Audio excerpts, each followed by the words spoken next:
Hi folks, in this video we're going to be continuing this Plague Surgeon for the Death Guard, and this time be focusing on his dirty white surgeon cloth. So without any further ado, let's cue the music.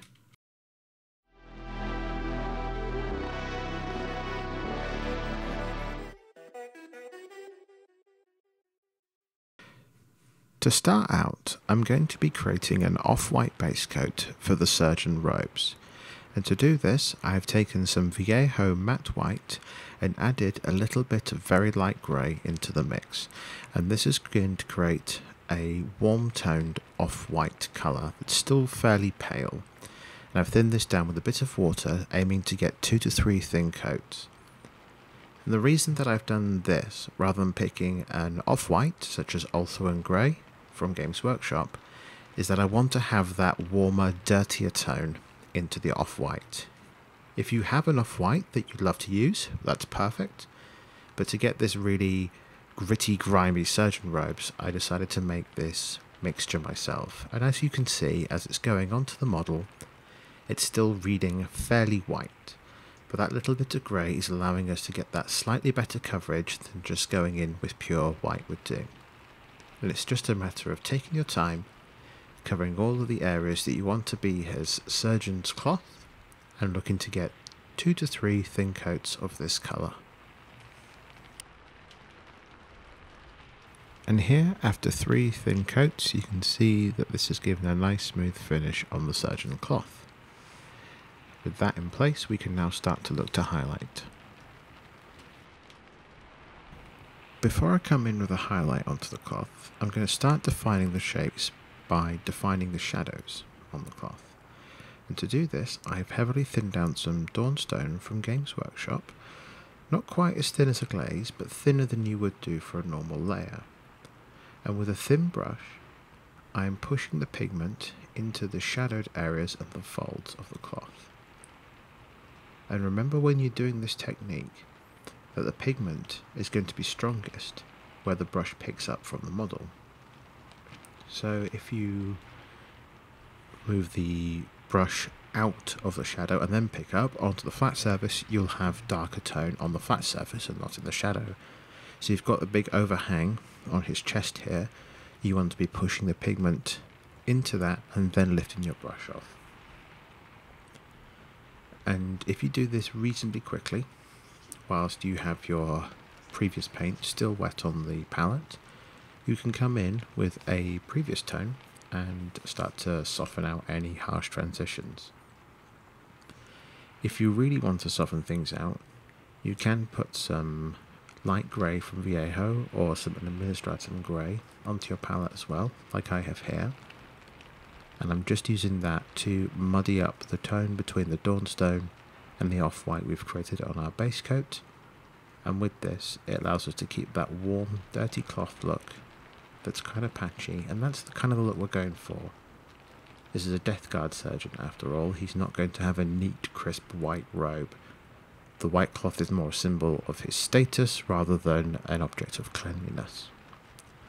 And you can do as much or as little as you like. It's just a matter of taking your time, and once it's dried, coming in with a second or a third pass to define and deepen the shadows. To highlight the cloth, I'm using some matte white from Vallejo, but you can use any white that you prefer to use. And I've thinned this down to a layer consistency, and I'm using this to pick out all the raised areas in the folds of the cloth. And as you can see, it's going on quite stark and quite bright. Even though we added just a little bit of grey into our base coat, this is just enough to cause the actual pure white to pop. So it's really important to keep this thin when you're going down to do folds onto the flatter areas of the cloth. When you're doing these edge highlights along these ridges here, it's nice and easy.